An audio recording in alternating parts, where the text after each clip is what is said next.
That day began like any other, but the sound of the studio door closing behind me felt like a full stop, a definitive end to a chapter I wasn't ready to close.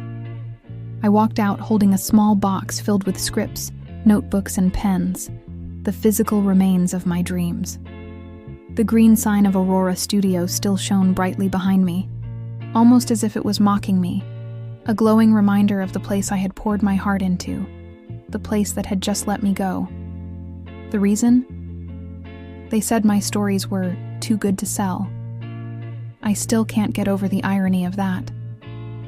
I tried to breathe, to hold back the tears stinging my eyes, but a sudden gust of wind had other plans. The box slipped from my arms. In a heartbeat, my world was scattered all over the sidewalk. My scripts, my notes, my characters.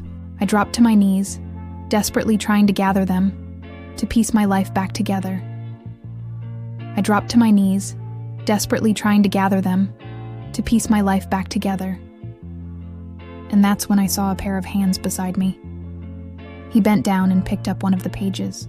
He looked at the title, Notes of a New Beginning, and a soft smile touched his lips.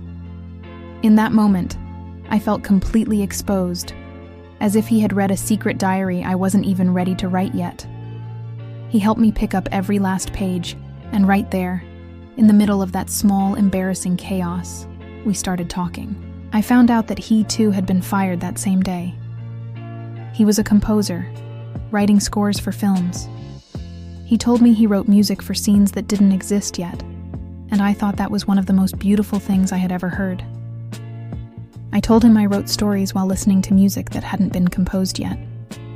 We laughed, a little embarrassed, but a lot comforted. When everything was finally back in the box, he said, "Maybe we should create something together one day."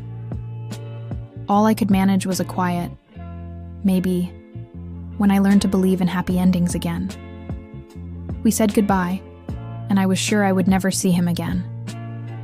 But destiny, that mischievous little screenwriter, had other plans. A few days later, I was in a cafe, staring at a blank screen, trying to write. The cursor just blinked and blinked, mocking my complete lack of inspiration. I think I deleted the same sentence 10 times before finally giving up. That's when I heard it. A piano, playing from a corner of the room. The melody was so familiar it literally took my breath away. It was the pain, the heartbreak from my last script, transformed into music. I looked up, and there he was. I just stood there, listening.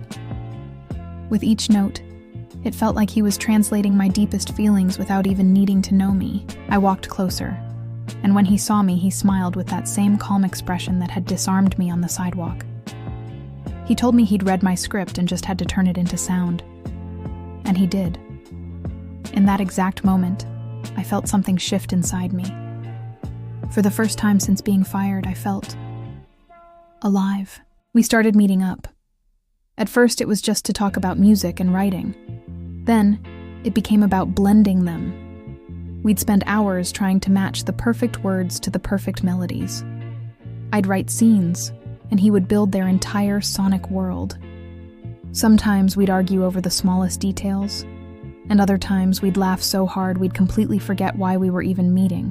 Surrounded by scattered papers, cold coffee, and stolen glances, I realized I was writing something that didn't fit on a page. It was our own story.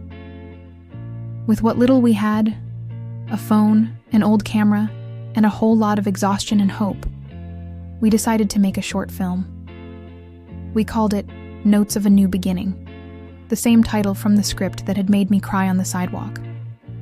We stayed up all night editing, composing, and dreaming. And when we finally finished, I felt whole again. The night our film was shown in a small independent theater, I could barely breathe. The lights went down, the screen came to life, and there they were, my characters, living out what I had lived. His music swelled during the most emotional scene, and I started to cry. Not tears of sadness, but tears of pure gratitude. When the credits rolled, the audience applauded. Then, a producer approached us. He wanted to hire us back, at Aurora Studio, the very same place that had fired us. This time, as creative partners. I just had to laugh. Destiny really does have a sense of humor. I walked beside him, with no box of broken dreams, no fear. I walked beside him, with no box of broken dreams, no fear. Just a new notebook in my bag and a fresh sheet of music in his hand. He looked at me and smiled. "You see," he said, "that day wasn't the end. It was the beginning of what truly mattered." And I knew, deep in my heart, that he was right. Now, when I look back on everything, I understand that some endings aren't punishments. They're just pauses the universe gives us, a chance to catch our breath before the next act begins. And if anyone were to ask me what I learned from all of this, I'd say that love, whether it's for a person, for your art, or just for life itself, often begins right where you think everything is over. Because in the end, the very best stories are born from our own new beginnings. And this was mine.